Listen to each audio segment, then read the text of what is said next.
네, 최성민의 히든 마켓 리포트 시간입니다. 오늘의 주제는 장의 색깔이 바뀐다인데요. 긍정적인 느낌이 많이 오는데 아무래도 이사님께서 지속적으로 8월은 매수의 달이다, 또 사야 할 때다 말씀을 해주셨잖아요. 그렇다면은 좀 이제는 긍정적으로 상승을 기대해봐도 좋을까요? 전략 좀 제시해 주시죠. 네, 제가 시장이 사실은 8월 달에 폭락했죠. 예, 주변 사람들이 주변에 오셔서 이 주식시장을 좀 떠나야 되는 거 아니냐 이런 분들도 계셨습니다. 예. 근데 저는 우리가 이제 제가 방송을 통해서도 수차례 말씀을 드렸고 주변에 있는 지인들이나 아니면 제 고객이나 회원들한테도 많이 말씀을 드렸습니다. 저는 8월 달은 주식은 분명히 사야 될 때다라고 이제 지속적으로 말씀을 드렸는데 이 최성민의 히든 리포트 유튜브 검색하셔서 들어가시면 또 제 과거 영상이 있습니다. 네. 예, 그거 보시면 되는데 이런 배경에는 사실 세 가지 이유가 있었습니다. 예. 첫 번째 배경은 어떻게 될까요?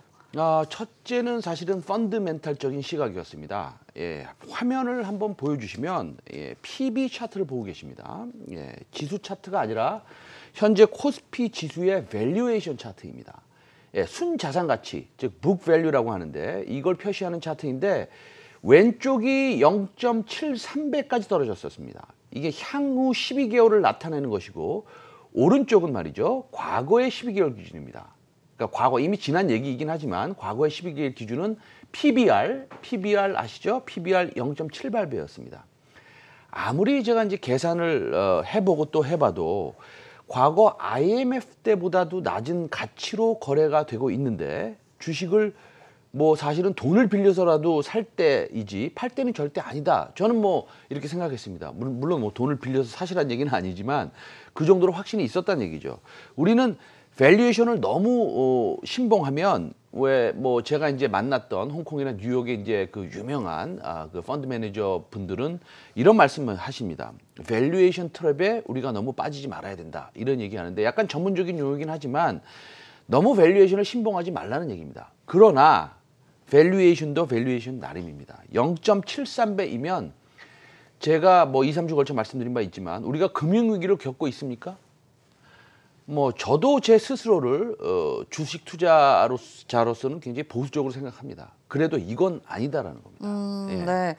사실 8월에 너무나도 고통스러웠기 때문에 많은 분들이 조금 쉬어야 한다, 담지 말아라, 이런 생각을 많이 말씀해 주셨는데 대표님께서는 반대로 사야 한다 이렇게 말씀해 주셨잖아요. 예. 두 번째 그 배경 알아볼까요? 네, 제가 사실 주식을 적극적으로 매수하라고는 말씀은 안 드렸지만 좋은 주식을 반드시 분할 매수할 때다라고 3주에 걸쳐서 지속적으로 말씀드렸습니다. 네, 그렇죠. 그다음에 이제 3개 정도의 꿈을 먹고 사는 주식도 말씀드렸고, 그건 이제 우리 방송 후반에 제가 말씀드릴 텐데 오늘 이 회사들에 대한 업데이트를 해드리겠습니다. 어쨌든 제가 8월에 주식을 사야 된다라고 주장했는데 두 번째 이유는 장단기 금리 역전 현상에 있습니다. 근데 장단기 금리 역전 현상이라 하면은 장기 금리가 단기 금리보다 낮은 현상이고 그렇게 되면은 1년 후에는 침체가 온다 이런 말이 있잖아요. 네. 근데 이게 오히려 기회다라고 말씀하신 이유가 뭘까요? 그 앵커께서 하신 말씀이 딱 맞습니다. 예, 장단기 금리 역전 현상이 일어나면 거의 10중 8구 1년 후에 침체기를 맞고 단기적으로도 상당히 안 좋은 경험을 많이 한 적이 있습니다. 표를 한번 보여드릴까요? 표를 보시면 제가 장기 금리에서 단기 금리를 뺀 숫자가 마이너스가 되면, 다시 말씀드리면 여러분이 은행에 가셔서 3년짜리 정기 예금의 금리가 1년짜리 정기 예금의 금리보다 낮은 금리를 은행에서 제시를 하면 좀 이상하지 않습니까? 네. 제가 표에 검은 박스를 쳐놨는데요. 이 검은 박스가 장단기 금리가 마이너스가 됐다는 시기입니다. 그래서 1년 후에 오면은 회색 음영이 있지 않습니까? 침체기인데 경제 상황에 공식적인 침체기가 옵니다. 다시 말씀드리면 박스는 이제 마이너스가 됐다는 것이고요. 장기 금리에서 단기 금리를 뺀 수치가 그 이후에 1년 정도의 오른쪽에 보면은 박스의 오른쪽에 보면 이제 회색 음영이 있는데 네. 그게 이제 공식적인 침체기입니다. 8월에 이런 현상이 사실은 수일에 걸쳐 일어났는데 다시 이제 다른 차트를 한번 보여주시면 다시 일어날 수 있다고도 봅니다. 그러나 과거와는 다른 이유가 명확히 있기 때문에 예전의 장단기 금리 역전과는 다른 상황으로부터 일어나는 일일 것이라는 저는 확신이 있었습니다. 저 녹색 박스를 보시면 한 2, 3일 동안 장단기 금리 역전 현상이 일어난 기간을 제가 표시를 했습니다. 녹색 박스에. 아주 짧은 기간에 일어난 거네요. 그런데 그래도 역전이 된 거잖아요. 그런데 어떤 확신으로 이번에는 과거하고 다르다고 생각을 하시는 건가요? 네, 연준이 자산을 2014년부터 계속 매각을 하고 있었는데 화면을 한번 보여주시면 제가 왜 그런 확신을 들었냐, 왜 이번에는 장단기 금리 역전 현상이 과거와는 조금 틀릴 것이냐라는 이유를 한번 설명을 한번 해드리겠습니다. 네. 화면을 보시면 붉은색 박스가 두 개가 있습니다. 연준이 보유하고 있는 단기 채권 현황입니다. 단기 채권은 2014년, 2015년 이후에 고용이 안정이 되고 경제 상황이 상당히 좋아져서 연준이 들고 있는, 미국의 중앙은행이 들고 있는 채권을 급격히 매각하게 됩니다. 빨간 박스를 보시면 이제 나오시죠. 예. 그래서 연준이 가지고 있는 급속히 축소하게 되는데 유동성 축소를 하는 것이죠. 너무 과열되는 것을 방지하는 겁니다. 물론 금리를 올리게 되죠. 예. 금리를 올립니다. 경기가 좋으니까. 그러면 제가 앵커께 질문 하나 드려도 되겠습니까? 예. 채권이든 주식이든 우리가 시장에서 매도를 많이 하면 그 가격은 어떻게 되겠습니까? 일반적으로 뭐 많이 판다면 당연히 가격이 좀 떨어지지 않을까요? 그렇습니다. 너무나 당연합니다. 예, 단기물을 연준이 급속히 팝니다. 그래서 이제 줄이게 되는데 유동성을 단기 위주로 축소하는 과정에서 채권의 가격은 떨어지게 됩니다. 여기서 이해하실 것은 채권의 가격이 떨어진다는 것은 금리가 상승한다는 것입니다. 채권의 가격과 금리는 역의 관계를 갖게 됩니다. 결론적으로 연준이 단기 채권을 마구마구 팔아서 단기물의 채권 가격은 싸지지만 금리는 상승하게 됩니다. 그래서 예를 드는 겁니다. 1.5% 정도에 있어야 되는 2년물 금리가 1.7%가 될 수 있는 겁니다. 자, 제가 지금 방금 그간 경기가 너무 좋아서 미국에서 말이죠. 연준이 가지고 있는 단기물 채권을 지속적으로 시장에 매도해서 2년물 금리가 비정상적으로 올라갔다고 말씀드린 겁니다. 다시 연준의 자산 매각 차트를 한번 보여주시면 파란색 박스가 있습니다. 얇은 파란색 박스가 있는데 연준이 가지고 있는 10년 이상의 만기를 가진 장기 채권입니다.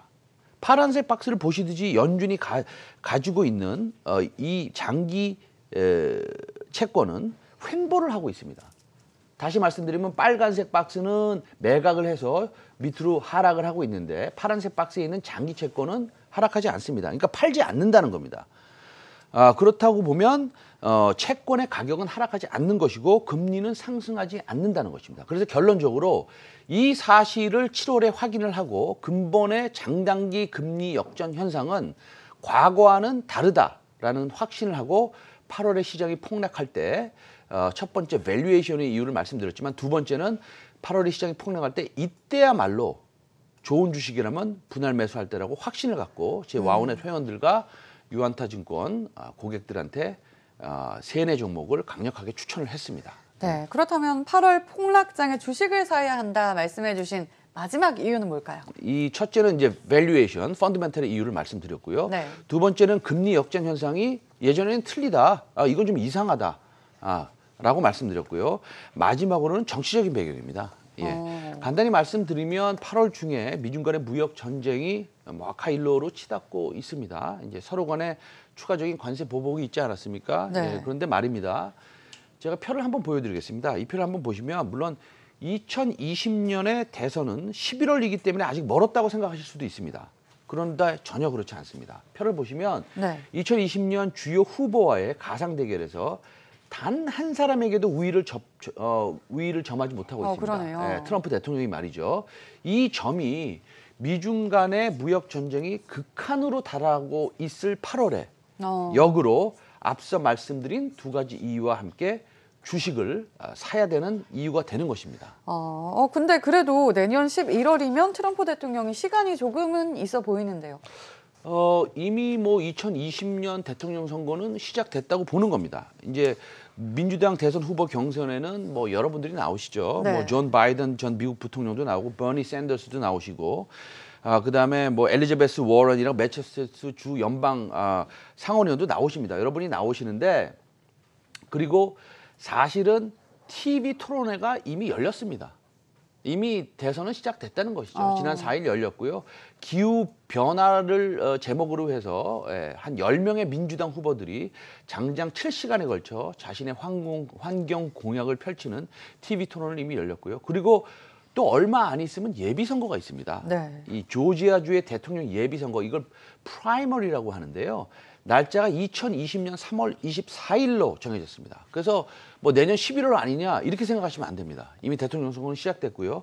미국의 유권자는 예비선거, 프라이머리라고 하는데 또는 당원 대회를 통해서 각 정당의 대통령 후보를 지명할 대의원을 별도로 뽑게 돼 있습니다. 그래서 국민은 선출하고자 하는 이 대통령을 염두에 두고 대통령 선거인단을 먼저 뽑습니다. 그래서 내용상으로는 직접 선거와 다름없고요. 우리나라와는 좀 선거 제도가 좀 달라서 바로 뭐 이해가 되시지 않으실 수도 있지만 간단히 한 줄로 말씀드리면 어떤 말씀을 드리고 싶냐면 미국의 2020년 대통령 선거는 시작이 됐다는 겁니다. 따라서 미중 간의 관계가 사실은 뭐 최악의 상태 아니겠습니까? 네. 그래서 이제는 반등의 여지만이 남았다, 정치적으로.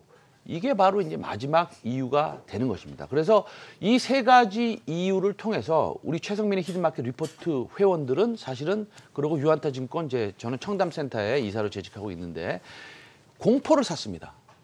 네, 공포를 샀습니다. 세 개의 종목을 집중적으로 매집했습니다. 아, 네. 저도 그 종목이 어떤 종목인지 기억이 나는데요. 네. 이사님께서 소개시켜 주셨던 종목들, 뭐 시장하고 관계없이 상승세를 보여줬습니다. 저도 그래서 놀라웠던 생각이 나는데, 그렇다면은 어떤 종목들인지 간단하게 다시 한번 소개 부탁드릴까요? 네, 그 종목들도 제가 사실은 그 우리 플러스 친구를 가입하시면 제 게시판에 그 종목들의 정보와 이런 것들을 계속 올려놓습니다. 그래서 이제 카카오톡 플러스 친구 가입하셔서 최성민 검색하셔가지고 꼭 친구 맺으시기 바랍니다. 그러면 제가 정보를 올려드리겠습니다. 제가 이제 오늘 뭐 시간 관계상 네. 두 가지만, 두 종목만 한번 소개를 시켜드려 볼까요? 네. 먼저 뭐 예전 방송을 유튜브를 통해서 청취하셔도 됩니다. 유튜브에 최성민 히든 리포트 이렇게 찾으시면 제 이제 방이 나오는데 꼭 구독해 주시고요. 각 종목별로 업데이트를 해드리면 먼저 두 가지 제가 말씀드릴 것이 있습니다. 먼저 종목을 소개시켜드리기 말이죠. 제가 소개시켜드리는 종목은 제가 스스로 분석했거나 아니면 리포트를 참조했거나 탐방을 다녀와서 분석한 종목들이 대부분인데 네.